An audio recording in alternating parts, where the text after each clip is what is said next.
మీ business ఏదైనా మీ ఊర్లో promotion చేయాలంటే అది సుమన్ టీవీతోనే సాధ్యం. ఇప్పుడే సంప్రదించండి.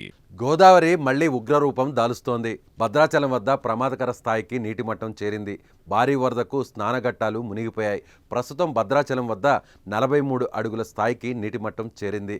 దీంతో మొదటి ప్రమాద హెచ్చరిక జారీ చేశారు అధికారులు. నిన్న మధ్యాహ్నం నుంచి ఇప్పటి వరకు 20 అడుగుల మేర గోదావరి నీటి మట్టం పెరిగింది.